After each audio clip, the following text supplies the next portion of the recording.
My name is Unnat Jaiswal. Today we are going to make a lava lamp and find the science behind it.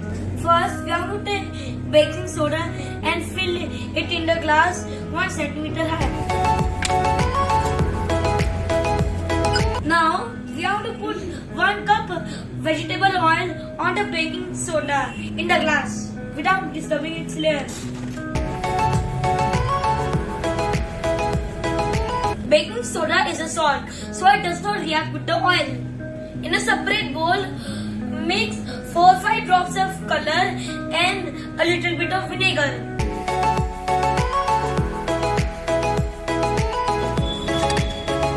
Using a spoon, we have to put 4 drops of this into the glass. See the bubbles rising from the bottom of the glass. Our lava lamp is ready.